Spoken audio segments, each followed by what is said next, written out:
What a nice day. What a tough thing it is to come inside. Hi, Trace. Oh, although I was working underneath the juniper, um, and I came in with my hair full of the old needles, just sharp as can be. Um, I had to comb it off, brush it all out of my hair into the bathtub and scrape it up on the bathtub so it doesn't end up on our feet. And I didn't have time to pull my hair back, so it's going to be bugging me all hour. So I'm hoping somebody has things to talk about to keep me occupied so I won't get bugged by my hair. I got some mulch this week, actual pretty mulch, and I really wanted to finish putting the mulch down. But I got involved with bindweed and suddenly it was time to come in. Silly bindweed. I think it came in with the juniper that they planted along the side of I don't know how many years ago they would have put it in there, but kind of got the bindweed beat back to that area. And it's on the neighbor's side. And the neighbors, as the shrubs grow, the neighbors keep mowing wider and wider out, and that bindweed was being suppressed under the grass. So the wider they go, the further I go into their yard weeding out bindweed. One of these days, we're gonna have to talk about it again. Interesting working on the neighbor's side of things. He says he doesn't mind, but I think if I had somebody forking and pulling stuff out of my grass, I don't know. Anyway, has anybody got any questions? Because we did not have time to put questions into this, pictures into this pre-game show, other than pretty pictures. This from Julia Hoffley's place. I hope you saw that when we sent out the links to the recording of the tour of Julia Hoffley's garden, that we put in the plant names because we were furiously writing plant names down, and then as we edited the tape, stopping writing it, looking up the plants name spelling, because we know that's what people really wanted. So if you were looking for plant names for the tour last week, they were there on the email that we sent out with the links. We got some very nice rain and then some very nice 70-degree days here. It's not a little warm in the middle of the day, but very nice for working. Lots and lots of apple scab this year on the crab apples. And if you have apple trees on your apple trees, they are, even those that seem like normally they make it through the summer without losing all their leaves, are losing a lot of fall leaves this year. And that's pretty much the result of a long, cold, wet spring. The leaves started coming out, and then because it was cool, they didn't enlarge all the way. The growth kind of slowed down. And while the leaves are small, the cuticle, the covering on the leaf that kind of makes an apple leaf shiny on the one side, the cuticle wasn't fully formed yet. And the cuticle is the defense against fungus spores. So there was a long period of possible infection, and a lot of infection happened this year. So if your crab apple's looking tough, there isn't anything you can do about it now, but you can next spring. Rake well underneath it, have as few of those leaves as mulch under that tree as possible, and water and fertilize out through the root zone. We had a tree next door, two trees next door at our old house. They were radiant crab apples, beautiful, dark pink. I mean, they are a gorgeous plant. Very popular in the 50s when the house was built, and that's when they were planted. But shortly after, we planted a million or so in the country, they realized how susceptible they were to apple scab. So they're not really sold very much anymore, but we used to enjoy watching the trees. And then every August, those trees had not one leaf on them. They've all fallen off. But they were 55 years old, and they still leafed out in the spring. They still bloomed. They still did whatever. They had enough energy to do that. Then the neighbors moved. Ann and Fred. Ann told me she was never going to move. We were just going to garden together until they took her out in a box, she said. But then Fred got sick and wanted to go someplace warm. So they moved and sold to a young couple.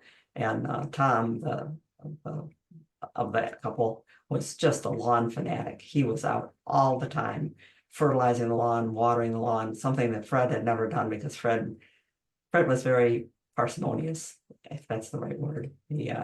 He didn't like to spend money where he didn't have to spend money. So he never used water out there, and he never fertilized the lawn. It took Steve and me 2 years to realize, wow, those trees aren't bare in August anymore. They aren't losing all their leaves. And if you look up in any extension bulletins about apple scab, you're going to find that one of your best things to do is to water and fertilize better so that the tree grows more vigorously, especially in that early part of the year. There was a question here. Yep, something is eating the leaves of my hostas. Could be slugs or earwigs. Is Sluggo a good product to use, or what might you recommend? Also, my sister mentioned pickle juice is good for putting on. Your thoughts? I had known nothing about pickle juice except that it seems to me that there's a lot of salt in pickled things. And I am very averse to putting salts. Things that absorb water into themselves are called salts. So sodium is a salt, other things are salts. For many of those blue powder fertilizers, all of those blue powder fertilizers are salts of one kind or another, and they take water from the area around them and suck it into themselves, which is competing with roots. So, and can last a long time in the soil. So I don't know about using pickle juice or why somebody would be using pickle juice, but because it has a lot of salt in it, I would hold off doing that unless you can find what in particular it is. For slugs, this time of year, we don't do much about slugs this time of year. If we have a slug problem, then I'm going to mark it for next April, that area. I'm going to clear the area out early in the year when we're tidying up the yard and clipping back foliage and cutting shrubs down. I'm going to take all the mulch out of that area, and along with the mulch, I'll be pulling slug eggs out with me. I'm going to put that in the hot compost or send it off to yard waste to be hot composted. And I'll put my baits out then to get the surviving slugs.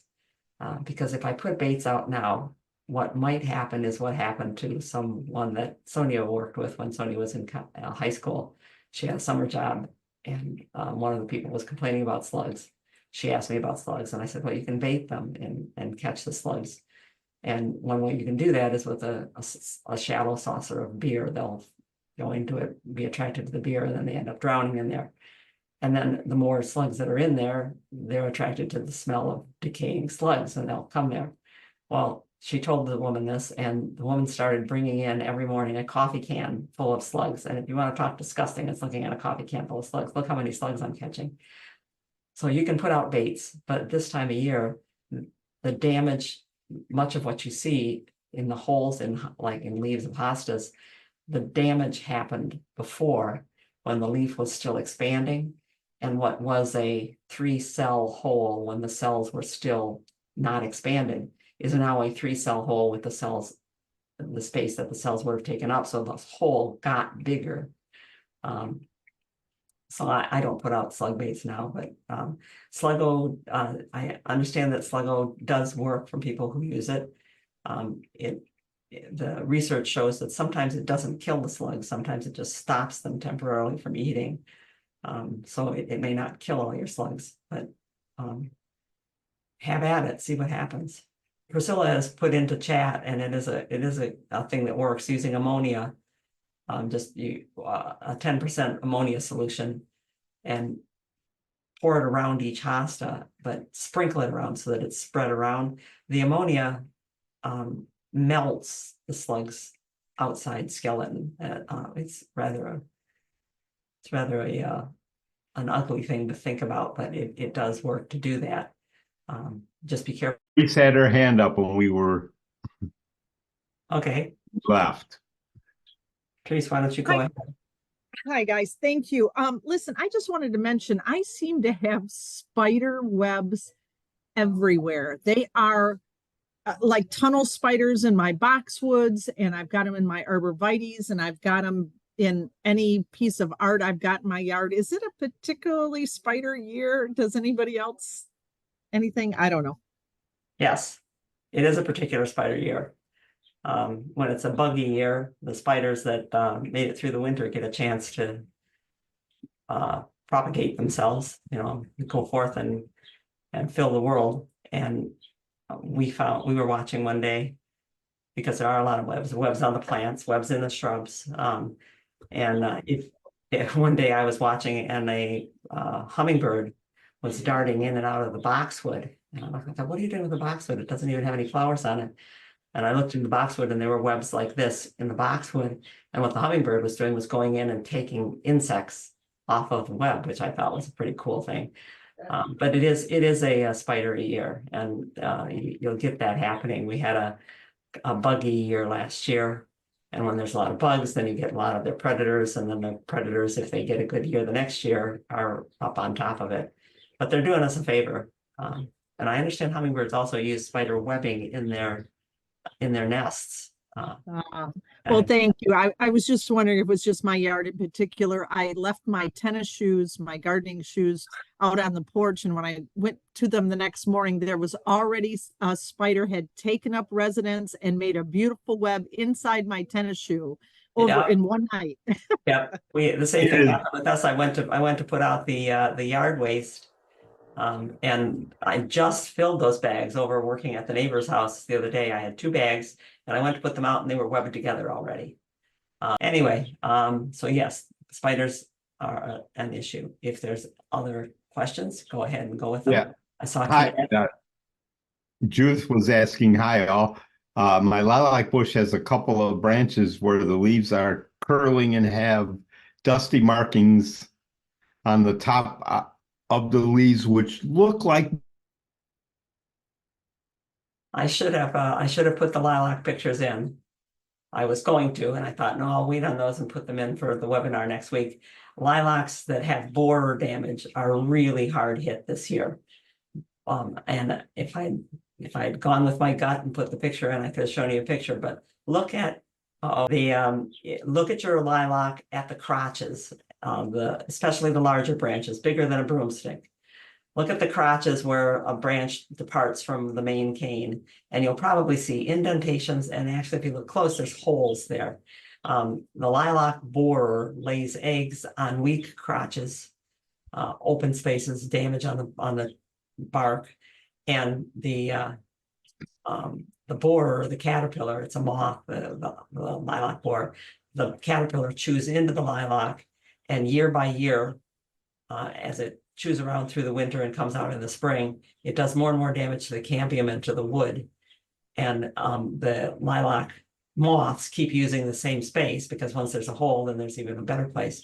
And when you get into the heat of summer, there's not enough cambium left for the leaves to communicate with the roots. The roots can send water up, but the leaves can't send starches down because the cambium is so damaged. So roots die back. Once roots die back, less water goes up, the leaves brown out. So look and see whether you can prune that lilac and take out old branches. It is the #1 problem. And we just looked last night at neighbors. Last night we had our garden group in the neighborhood walking around looking at each other's yards. And that's the problem with their lilac. And if you've got to cut the whole thing down, cut the whole thing down. Lilacs are much better if you let the branches grow to maybe 6-7 feet tall, and then take them out and just keep taking out the tallest branch every year once you get them growing, and they're much healthier. But lilac borer, it's a clear wing moth, and they lay their eggs in April. It kind of depends on how warm it is that year. And you can also spray for them while they are flying, but you can't really hurt the borers when they're inside in the lilac. So you have to, if you're going to do any kind of control measures other than growing a lilac that's younger than they like to lay their eggs into, then you would have to spray when the lilac borer is flying. Hey, Steve. Nothing else right now. Okay, you can put things in chat if you've got a question. Sorry for the internet. Oh, just popped up. What, a question here? Yeah. Yeah. Bought a hardy lavender plant in June from a fruit market, has yet to bloom. What could be up with that? Could it be a late bloomer, or will I just have foliage only? I don't know what it could be. I do know that we recently had someone buy fuchsias that turned out to be bleeding hearts. So I can't really tell you. There are some herb plants that have foliage that looks like lavender. Santolina is one that comes to mind, that are very early bloomers and would be done blooming now. You may have a lavender that bloomed already early and was cut Yeah. back. Because if you keep a lavender over the winter and keep it inside, it's going to bloom quite a bit earlier, but I can't tell you for sure. Send us a picture. Send us a picture, Lori, Jim. Jim. Yeah. Okay, that's it. Okay. Someone, I hope that I not do this one already. Somebody asked about boxwood, and we said that we would show them about cutting boxwood back if you got to cut it back now.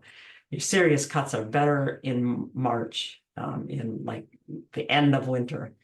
If you're in England, it would be the beginning of winter, but our winters are a little bit too hard for a hard cut. So here's a boxwood hedge. And I did mention this week that I hope that when you're talking about cutting out boxwood back, you don't have 30 of them like this in order to, because it's a lot of cutting to do. But before pruning, we looked at them and said, look, they're in bad shape. They've got, you can see a lot of the browning that's going on here, a lot of leaf liner, a lot of boxwood psyllid damage, and a lot of dead on the inside of the boxwoods because they haven't been pruned properly. And they're also a little too tall. So what we did was reached in and took first off, we took a look inside to see how far down does the green go. And so we could cut them back to here and still keep them green. But look at all the dead stuff inside. That's dead because it's gotten so thick that no light's getting in to keep them, give them a deeper depth like these are. And the twigs die back. They also get buildup of mites and problems on the inside. So we thinned out by taking out clusters like this, or thinned out clusters like this by taking out a portion of them. And this is after thinning. You can see the pieces that are laying here. I went all the way down and took out pieces way back down into where there was good green down below. That reduced the height, and it also let some light in. And that was in March. When we're done, okay, they're shorter now. Now we can see through them. The other side of the hedge was shadier, but still responded well. In June of that same year, the new growth is already breaking. So if you look and see that you can see through on the other side of the hedge, you can see through here, but already the green is filling that area.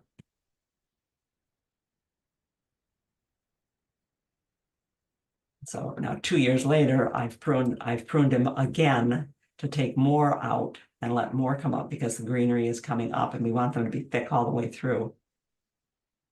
And by the next time, so I was pruning them every 2 or 3 years. I don't want to prune 30 boxwoods any more often than we have to.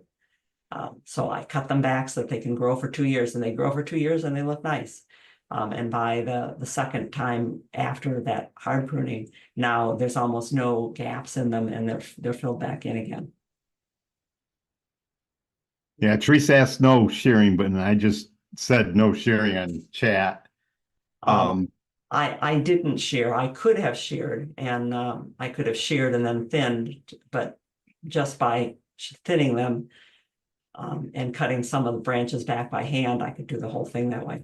If you shear them, there's a lot of cleanup to do. And in essence, you're cutting twice. If you shear and then thin, the branch that you're thinning out, you've just cut once, making your shears work even harder. And I'm not with power shears. I'm not in love with power shears. Even when my power shear was brand new, it was still ripping branches. So I could look and see I didn't have clean cuts. I had rips, and rips are just going to turn brown and be weak pieces. So I didn't want to have that keep happening. Okay. Robin has a hand raised. Oh, let's go ahead, Robin. You'll have to click your. Hi. Hi. Hi. You probably haven't got a chance to read my email from yesterday. I sent you an email and a couple pictures about a friend I'm of mine. afraid we got behind this week. We've been watching. That's okay. Okay. Anyway, she's got just 2 beautiful arborvitaes, and one looks like it's dying. It's got whole branches that are totally brown, just a couple, and then the rest of the bush is all starting to turn brown at its tips. How old is the arborvitae? How long has it been?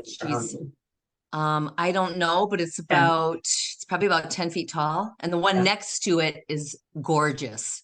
Yeah, you think that it's been, did they put it in the ground or did it seem new when I'm thinking that it's just probably reached the point where the bark is rotting from being planted too deep.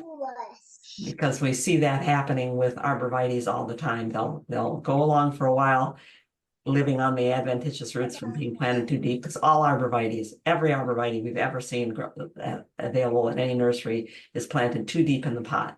And when it's too deep in the pot, the bark starts rotting, and adventitious roots grow above the actual flare roots, and the flare roots die out, and it reaches a point when the arborvitae is big enough that it can't support itself on those adventitious roots, and the bark rotting has gone too far. So check the base of the shrub rather than the branches to know whether or not it's something that you can do something about it. And since we didn't handle that with the pictures that you sent this week, we can do that next during the webinar. Question. Okay. Question So next you week. think it would take that long? I mean, Yeah. Yes. To affect it? Yes, when we've dealt with this problem before and we've written about it before, I'm pretty sure it's someplace on the website. Steve Okay. asked the person whose arborvitaes we were replacing how long they've been in the ground, and it was 10 years. And it is a shame because they're just such beautiful plants, and it's a shame to let them go. Yeah, it really is, because if she were to plant a new one, it would look really stupid next to the giant one that's already there. That's beautiful. All right. Thank you. Sure. I see, I'm not sure if I'm ahead of the game, Steve. I'm looking at Deb Armstrong's got a No, question. that's the next one. Uh-oh, got another notice that the internet's unstable. Come on, hang in there, internet. We have a brand new neighbor, and I just talked to her on the phone the other day. She was asking how our internet is. I said, oh, it's pretty good most of the time. Be careful what you say. Okay, what do you got, Steve? My endless summer hydrangeas are drooping this year. First time in over 10 years. They've had sufficient water and bloomed as normal, but the blooms just hang down the stem.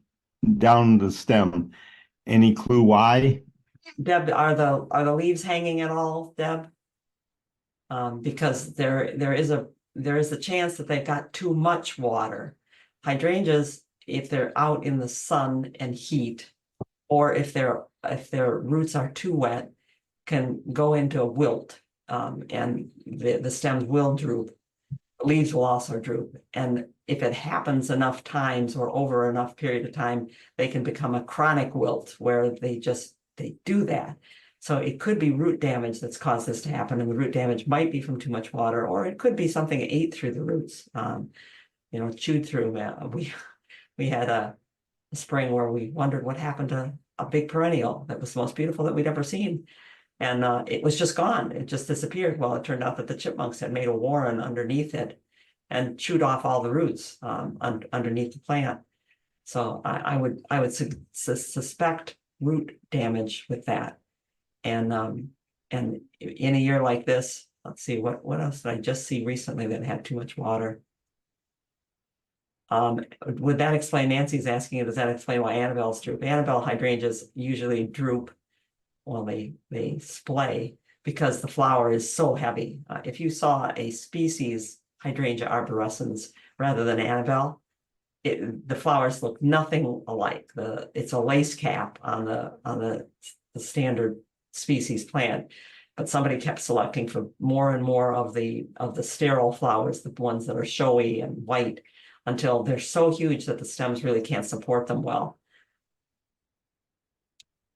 Yeah. Deb says she does have several bowls or chipmunks going under the plant. Yeah, I bet you've got root damage on it. I can't tell you how to fix it until you can find out if that's what's going on, and that would involve trapping some voles and some chipmunks to keep the numbers of those down. But sorry about that. I wish there were less hydrangeas in the world many days, because there's so many beautiful hydrangeas out there, and people are making hedges of them and planting them in big masses, and all you got to do is have one of them go, and you lose. It's kind of like losing the boxwood or the yew in the middle of your hedge, because lots of things can happen to them, like deer. Yeah. Kathy, Kathy is asking the boxwoods in question is healthy all the way through, but so dense there will be problems soon enough.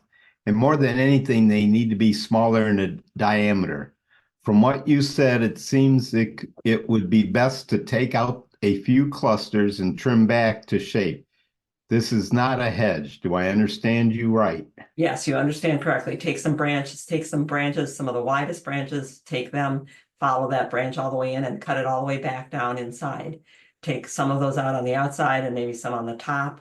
Then you can reduce the other branches that are left. And yeah, then you get a natural habit boxwood, kind of roughly round, roughly upright, depending on what variety of boxwood it is. And you can keep it smaller that way. Good. Okay, that's it. Regarding it, regarding boxwood, if they are very dense now, do I have to wait until next March? You can prune boxwood now, but if you're going to prune them as hard as I just showed you pruning them, where all of a sudden their interior wood and leaves are going to be exposed to hot summer, I would wait until the heat breaks toward the end of August, or if you can wait till March, wait. That's if you're going to prune them heavily. If you're just going to prune some branches out, go for it. Do it whenever you want to do it. But if you're going to leave them with big gaps in there, those leaves on the inside and even the twigs on the inside were not accustomed to being out in the hot sun and drying wind, and they don't have much protection. Well, I repeat the boxwood advice, says Teresa in chat. Is that still the boxwood advice in terms of pruning the boxwood? Is that this time of year, if you're going to prune a boxwood hard, you're going to cut it back to where you're exposing interior foliage and what were interior branches to out in the blaring heat and drought of summer, then don't cut them back real hard right now because you might get more dieback. Wait until the heat breaks at the end of August and then go ahead and do whatever cutting you need to do.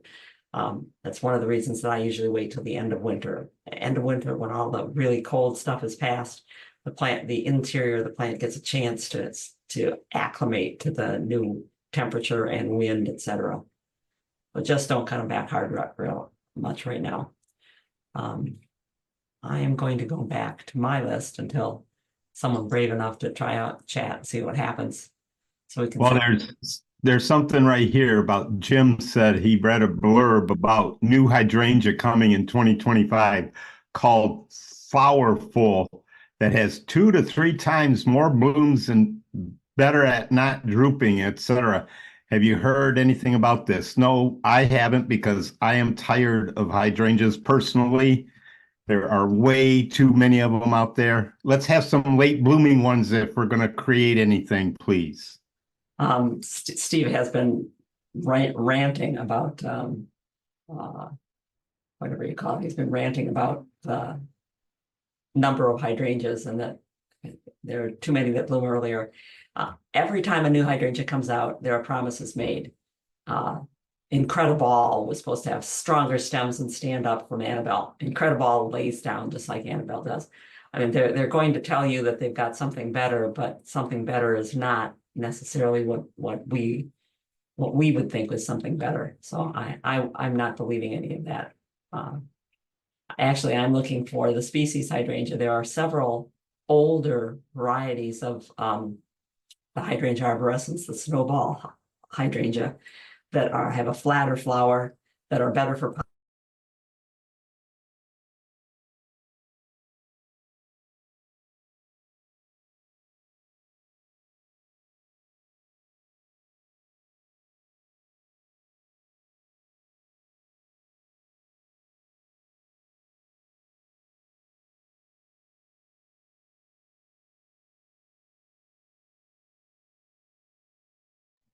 I am still muted, so you didn't hear about the pots. I am death on these pots. Come on, go back there. Where they, rather than putting a hole in the bottom of the pot, they leave it to have a little bit of extra water sit down in the bottom with a little lifter that supposedly keeps the roots above the extra water so they won't rot. Doesn't help when you've got heavy rains and the pot is outside. So I much prefer to have holes in the bottom, and water until I see water coming out of the bottom, rather than turning around and finding out that the plants that my grandkids gave me are dead. So it's very difficult to water a pot without a drain hole in it. I did draw up an illustration of what we did for a client who had some beautiful pottery with no holes in it, and she was afraid to have them drilled. I would be too. You can drill ceramic, but with the right kind of drill and the right kind of a bit, but not something that you want to chance with really nice pottery. So we arranged a way that she could tell whether there was water in the bottom of the pot with a little dipstick. And you'll have to look online on gardenatz.org, where we drew that up last year. Okay, I'm going to go back to my list of things here. We recommended to someone a couple weeks ago that in a wet area, they plant a sweet bay magnolia. Sweet bay magnolia is a small magnolia. For us in Michigan, it's a small magnolia that blooms off and on all summer, and the flowers smell sweet. They do the same thing that most of the magnolias do, and they'll set seeds like that. It's one of the reasons that the big magnolia is called cucumber tree, is because that looks kind of like a cucumber when it's green. And it does well in areas that are too wet. It's called swamp magnolia in some places. We got a message back from the person after a couple of weeks saying, well, the problem with sweet bay magnolia is that it doesn't grow here. I said, well, yeah, it does. We've planted them and it grows here. And he said, it's too big. I wanted something that was 25 feet, maybe at most. I said, well, they are at most. And it turned out, after we went back and forth a little bit, that the information that this man had come from Wikipedia. And we just want to reemphasize to people that if you're going to look up about a plant, a new plant or a new problem, when you put in the plant name, whether it's the common name or it's the botanical name, and I'd rather the botanical name, look for .edu, .ext for the universities, for the extensions, .gov for things like USDA and the Forestry Service, even .org. When you see something arboretum and .org, then your reliable information is going to be there. And in the case of looking up sweet bay magnolia, you'll even find how big does sweet bay magnolia get. And if you open up that question, it will tell you that sweet bay magnolia, sorry, I thought I put it in here. They're 10 to 35 feet tall. And that's coming to you from North Carolina. Now, where and North Carolina's extension is in the cooler part of North Carolina. And if you keep looking through other places, other extension universities and government sites, you'll find that, and it is a very pretty tree. We like it a lot. You'll find that it's native on the southeast coast and down to Florida. And in the warmest parts of its region, it can get to be 100 feet tall. So you have here in the site that came from North Carolina's university, from the USDA, it says 50 to 100 feet. But it also says that in the northern climates, it's mainly a shrub. As a shrub, it can be sometimes only just 2 feet tall or 5 feet tall. We haven't found that to be the case here. We can get little trees out of them. We've got up to about 15 feet. The fact that it's native there also is hydrangea arborescens native in that area, and yet hydrangea arborescens, the snowball hydrangea, is hardy all the way up into zone 3 in Ontario.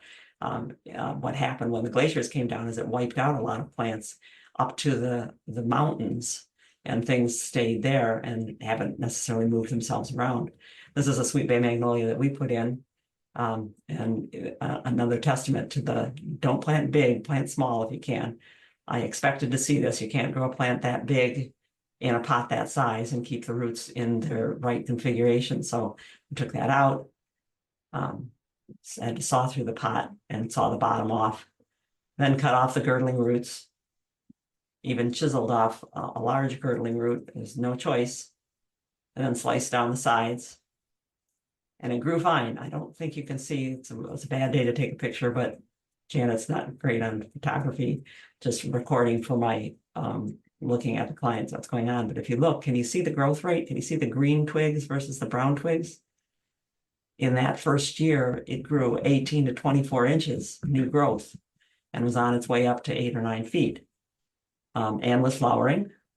as it was supposed to, flowers off and on all through the summer.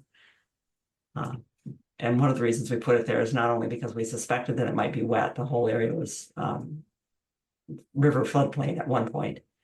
But we put it there because the deer don't eat magnolias. Well, guess what? Yeah, they didn't eat this magnolia. A buck came and just beat the living daylights out of it and snapped it all off.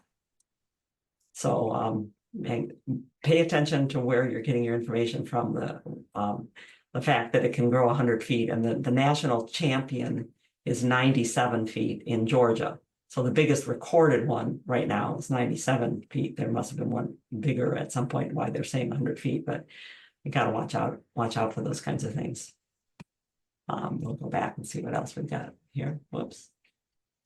There's not much in chat other than No, I wouldn't put it in what chat. we expect to happen. That what can we do? What's that bug? Doesn't matter. I think it's just a lot of fun. We got this from Greg. They sent a picture to us of this moth, this caterpillar, and said, "What is this? And, you know, where does it go?" This is another instance of take the picture and slide it into a search engine. It's much quicker than what we used to do, which is we'd go through all of our moth and caterpillar books looking for a match to one that's probably one of the dagger moths. See those things sticking out of it here and there? There's a group of moths called dagger moths because their caterpillars have this, and because supposedly there's a dagger on their wings. It's kind of hard to see.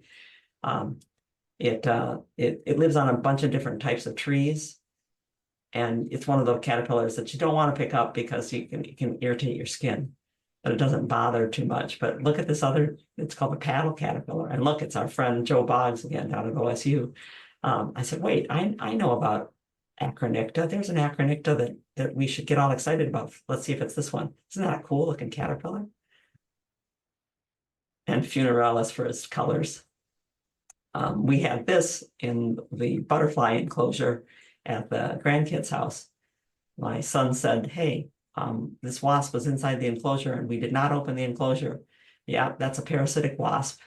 And Brenda, who wrote the book Butterflies in Your Garden and has been on our webinar with us, and just is a wonderful butterfly person. I called her and I said, "Tell me about the parasitic wasp, because this one seems bigger to me than I would expect the parasitic wasp to be." That she said, "Oh yeah," she said, "that's Trochus penator, for sure. It's got black wings and that reddish body, and yeah, they can be pretty big.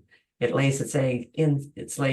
This wasp lays its egg inside the black swallowtail caterpillar, not the egg, not the first couple of instars. Instars are the period between shedding skin and getting larger for a caterpillar. So when the caterpillar's tiny, it doesn't lay an egg in it. But if you bring in a bigger caterpillar and you want to raise it, you're taking the chance that it's been parasitized. And when it goes into its chrysalis, what will emerge when it's done is something other than the caterpillar, because this has been eating the inside and developing inside of it. Cool kinds of things to do. I also found this. I was watering the plants over at my son's house. I said, "Holy moly, look at this guy. Who is this crawling around on the sweet alyssum?" I said, "Oh," I said, I thought it was some kind of beetle, but when I looked at the head, I went, "No, you're a moth. You've got your feathery antennas and everything." And that's another one I drag it in and let the search engine find it for you. It's an Ailanthus web moth. Ailanthus is tree of heaven, that weedy tree that kind of comes up everywhere. It's the same tree that was featured in the book, A Tree Grows in Brooklyn. And this brightly colored critter lives on that tree. It makes me wonder, we don't have any such brightly colored moths here, but there's the lantern, the lanternfly that's working its way across the country. And this one, both on Ailanthus. Look at those colors. I think that's pretty amazing. We're not seeing very many Japanese beetles this year. One thing about a wet spring is that it can rot beetle grubs in the ground. And it could be that we've lost a few Japanese beetles to rotting while they were still youngsters. I'd love to see that happen. Yeah. Okay. Let's see what else we got the giant vegetable contest going on. Tina got bought 5 seeds from the man who holds the American pumpkin, largest pumpkin prize, something like a 2,000 pound, almost a ton pumpkin. And she gave 4 of the seeds to neighbors, and they're all growing their pumpkins now. They've reached about 20 feet. They've been burying the stem along the way. They've just begun to have female flowers on them. So they've got a few little pumpkins started. And it's kind of cool having neighbors talk. We have a garden group we started in the neighborhood. We just ask people, do you want to get together once a month and we'll go look at somebody's garden? And it's fun. We poke around in someone's yard and we look at things. And in this case, because Tina gave the pumpkins to neighbors, we were able to go across and look at neighbors' pumpkins, it's fun to do. And it makes people stop and slow down as they drive by and go, what's going on over there? There's a group of 10 or 12 people poking around in the lilacs, talking about borer or looking at crab apples or looking at what you've got growing and how you're growing it. Nancy says she has a lot of Japanese beetles at her house. Captured 104 in one day. 104 Japanese beetles in one day. Yeah. And Lily has a lot of Japanese beetles on her soap board. They're pretty wide in their tastes, Japanese beetles. They do like certain things more than others. They like hibiscus, rosacea and hibiscus and hollyhocks and mallow. They like roses. They like raspberries. They like Harry Lauder's walking stick. They love linden trees, but they will eat just about anything if they have their druthers, if that's where they go. And yeah, they'd be regionally different, especially if you live near someplace where there's a lot of turf. Golf courses, for instance, grass is what Japanese beetle grubs eat through the winter, from about late August until the next June, until the next April. When the ground is not frozen, they're eating roots. And then sometime in April, they go into their chrysalis, their pupal state, and then they emerge as a Japanese beetle along about 4th of July. And when they're in the ground doing damage to the roots, you have to have, I think the number is 9.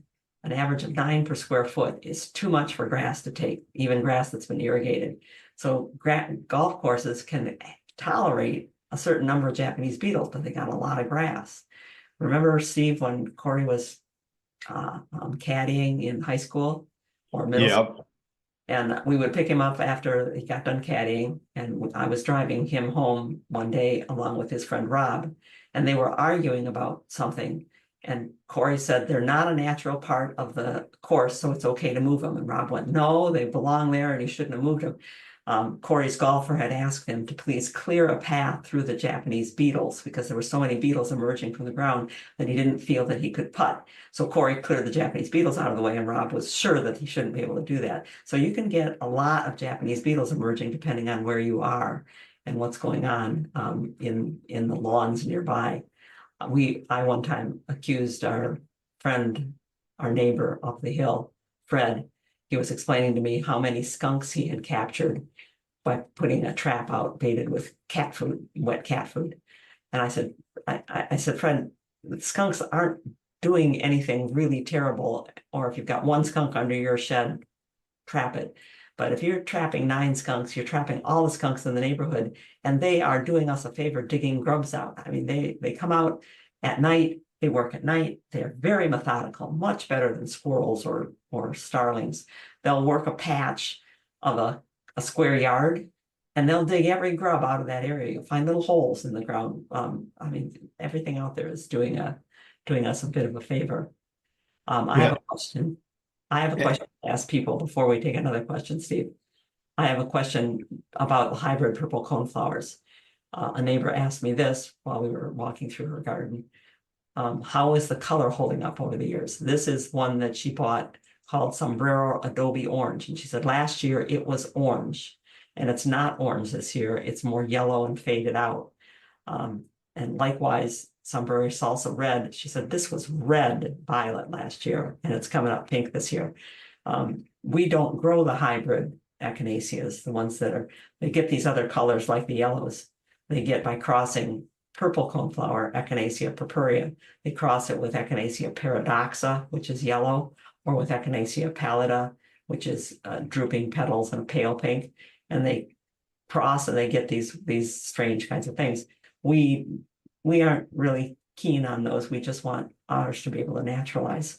So we're not growing them, and we're not sure how stable they are. How stable are yours? Do you have them? Do they come back the same from year to year? You'll have to put it in chat or raise your hand if you've got a contribution there, and we can take Yeah, other.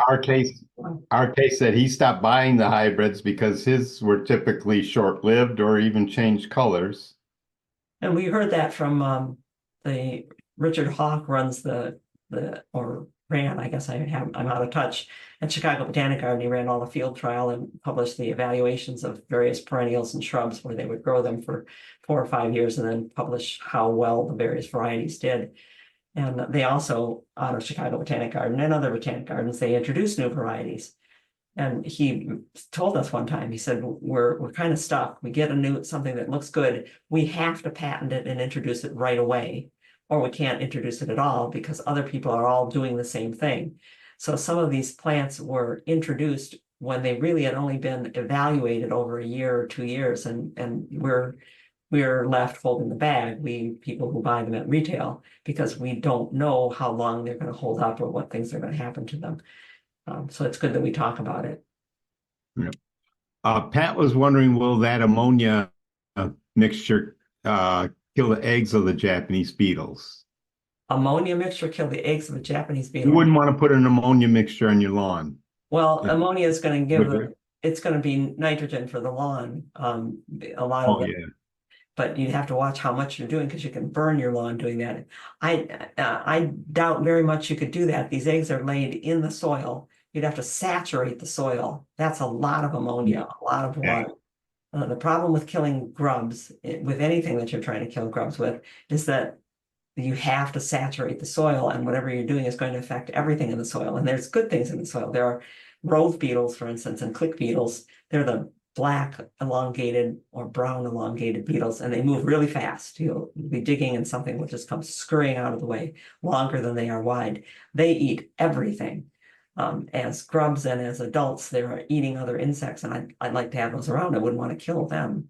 So that's shooting a cannon instead of shooting a sharpshooter's rifle at a problem. Yeah.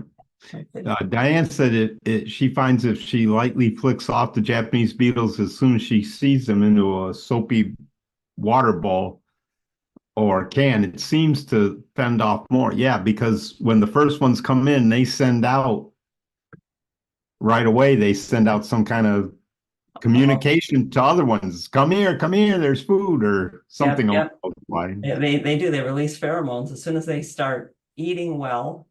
They release pheromones that are good for almost a half a mile, bringing in other Japanese beetles. And these pheromones say good eats, good sex. And they bring in other Japanese beetles. So you're right, Diane. If you catch the first few, we used to do that. We used to put our Harry Lauder's walking stick was the magnet for them. We put floating row cover over it because it's real easy to see a dark beetle crawling on floating row cover. And as soon as we saw Japanese beetles, kill the first few, let the others go to other places and call all the rest of the beetles someplace else. Fred, same guy with the skunk and the Japanese beetle problem, would ask, I think every year for 3 years in a row, in August, he would say, come take a look at my linden tree. It's not doing well. And I would look up and at the top is brown. And you'd get your binoculars out and look. And I said, Fred, it's because the Japanese beetles are eating and they like to stay at the top. They're eating at the top. He said, what can I spray them with? I said, you don't have to spray them.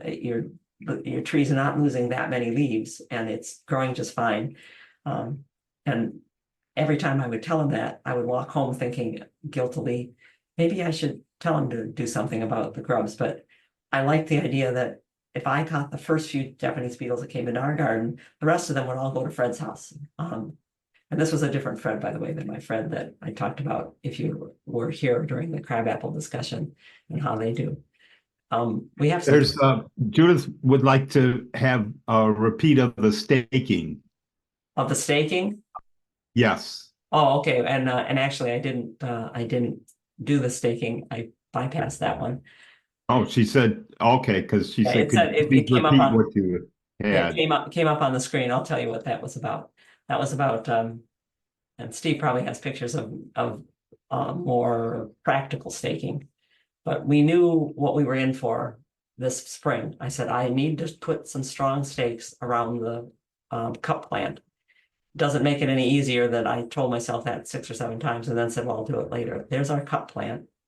That's about 10 feet tall.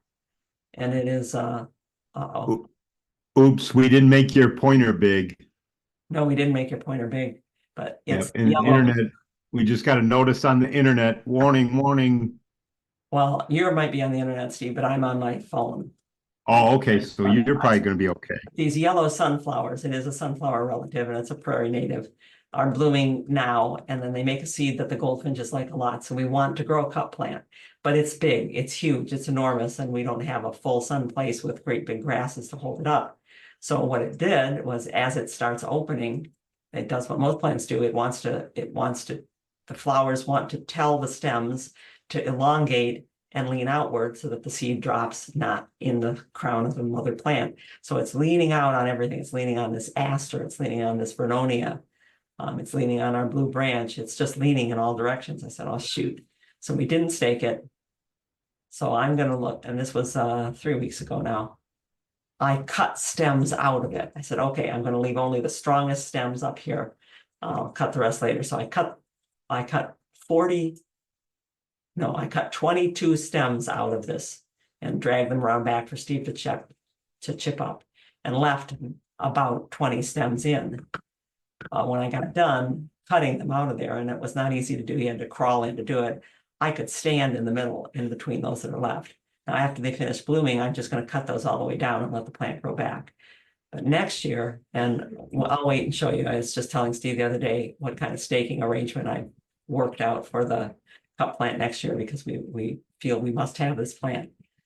But staking is something that you do and let plants grow through the stakes, or you end up causing yourself a lot of work later. I just staked an obedient plant that got flopped on top of by another bigger plant. And it took me, what, 20 minutes, Steve? Whereas if I anticipated that ahead of time and put a support around that plant in the springtime, it would have taken me 2 minutes to put it in the springtime. So that was what I was talking about with staking. And yeah, Nancy said that she's never had her cup pet lean. It's not unusual if it's in the right plant, right place, performs just the way it's supposed to. I mean, look where that one is. It's right up against the trees. It gets sun all morning, but then all afternoon it's in the shade, and that's not the place where cup plant grows. But we're insisting on growing it because we love watching the goldfinches sit on top of it and wave around on the seed pods and pull the seeds out of it. In this case, once it gets done blooming. It's a better option for us at this house than our prairie dock was, which is another plant that we really like. That was in the yellow family that's tall, that the goldfinches and birds go to. Yeah, and we did bring prairie dock because we didn't want to lose that. It was a plant that we'd and it is not unusual when you're growing it in a place where it's not in the full sun. But we brought prairie dock with us, and something kept eating it. Groundhog, who knows? It would grow and it would eat it, but it has managed to seed itself, and we do have prairie dock now too. But prairie dock doesn't lean because it has all its leaves down at the bottom. It doesn't have the weight that these have. Well, it doesn't lean until it actually grows seed. But it's a different appearance too. I mean, it wouldn't suffice in that location to provide what we want. Yeah.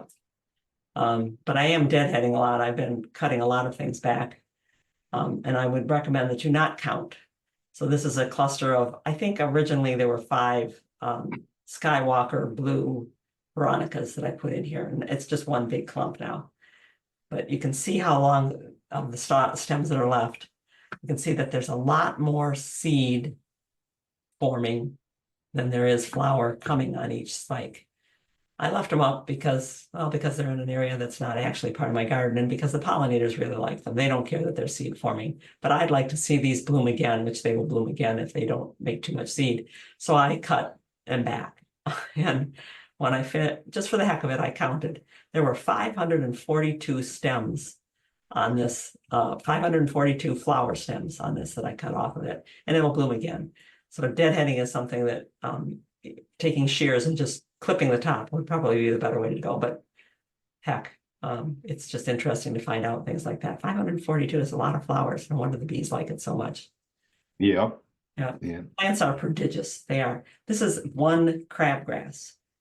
And my fork is 40 inches. So, and the crabgrass extends beyond the fork's tines. This is a 4-foot crabgrass, one little crabgrass in 3 weeks. This was at the neighbor's house. They really like the garden that we put in for them, but they're not really up and taking care of it. And I think they thought that it was no big deal. But overnight, this time of year, that's how things can leap and grow. Looks like a crab, doesn't it? Looks like one of those Alaska king crabs, which is spread out. In all directions. And I hate taking them out when they get this big because they root from the nodes. So right here where the leaves are coming out of the stem, that's laying on anything close to moist soil, that's going to root separately. And boy, they become really difficult to pull out. They hang on to it to where the whole rest of the world is pulling against you. Lily is asking about an arborvitae that she had propped up by a tree pro 2 years ago because it had partially fell during the ice storm. How many years should I leave it propped till its root system has reestablished? I mean, that's a hard answer because every plant is different. And we mentioned how often arborvitaes are planted deep. And that would be something that would happen when they're planted. And we should show the pictures next time. We will next Free4All Friday. We'll show the pictures. But when they're planted too deep, and so the trunk is below ground. So my hands are the trunk and they're below ground. The flare roots are down there at 6, 7, 8 inches deep. Roots grow from the trunk in the wet, in the moisture in the soil, moisture in the dark in the soil, and those roots supplant the flare roots. The flare roots end up dying, but the flare roots are the only ones that form the thick buttress that hold the plant up. So the plants start dying back. They also fall over. They fall out of the ground. So if it doesn't have a flare at the bottom, then it's not going to matter how long you leave it propped up. It's going to die of root rot or a bark rot at some point. But if it was falling over because, well, what? Because why would it fall over?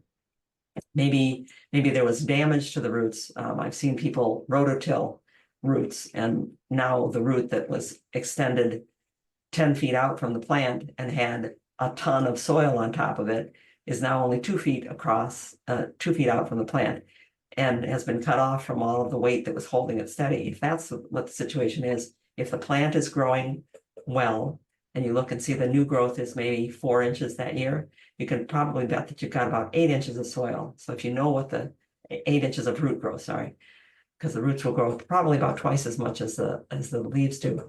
So you can kind of watch the growth on top and say, okay, that's how much the roots are reestablishing themselves. And then you can gauge where the damage was from trenching or putting in a new well or a new septic service, and figure out from there when your roots are big enough to hold it up again. Or you can try just taking the prop out and seeing what happens. But I'm afraid it's the typical arborvitae problem. You know, we should wrap up with a prettier picture. We have one quick question from Therese that she asked earlier and I missed. Some of her variegated hostas have gone non-variegated. They're reverting. Do you think it will revert back to variegated or not? No. Probably not. Don't cut them out. They did a sport, a hosta that was developed because it was a sport, it reverted, is a mutant and it can mutate again, but it's not real likely to mutate back to the same thing that it was, and the chances are not good that that's going to happen at all, because you don't get mutations all that much. It's why they cost so much to start with. If your hosta is variegated and it sports an all green portion, you need to cut that eye right out, not just take the leaves off, but cut down into the crown and remove that eye, because that eye is a mutant and it's going to keep trying to do what it's doing. And if it's all green, it's got more chlorophyll than a variegated leaf and it's going to overgrow the rest of it. We like to put out an invitation to people to, if you're not a webinar subscriber, become a webinar subscriber so you can join us for our tour on August 10th and 11th. we'll have our garden open and people can come walk around and talk about things with us. And several other people have put their gardens up, one in Troy, two out in Clarkston. If you'd like to open your garden, and I'm telling you that my neighbors and we do this, they've got a group of about 30 people. In any given month, there might be 10 or 12 that get together, but we just meet at somebody's house, weeds and all, problems and all, and we talk about what they're growing and how they're growing. You can learn from any garden, and that's what we're going to be doing on August 10th and 11th, but we're restricting it to subscribers, to inviting subscribers to the webinar, because we don't think we can handle as many people as might show up otherwise. So if you're willing to put your garden up, do that, because in August is when we need to see new color, new ideas, new things that are happening. This is our hybrid bush clematis. It's a cross between between two different kinds of clematis, a vining clematis and a bush clematis. It's called Mrs. Robert Bryden, and the flowers are blue and in clusters.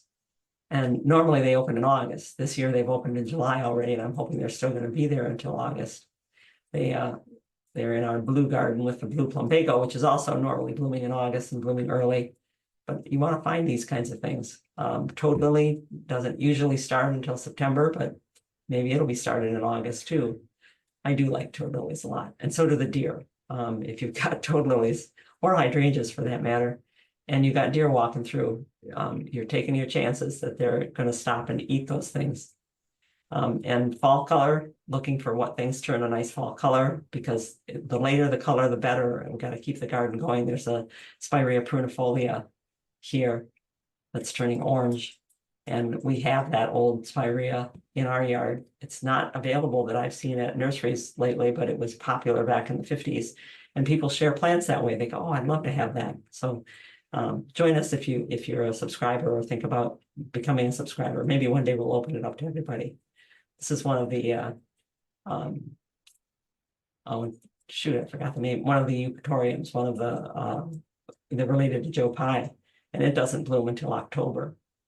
And those are the things that you want to see. You want to see the things that look fresh in August. They still are green and wonderful and have yet to add to the garden. So that is what one more question. Yes, Diane, they do call it bonsai eupatorium perfoliatum. Might be perfoliatum. Yeah. It's that or it's rugosum. Yeah. Jim is asking about his Hakakola, the Japanese forest grass, also have gone from the yellow color to all green. Any idea what's up with that?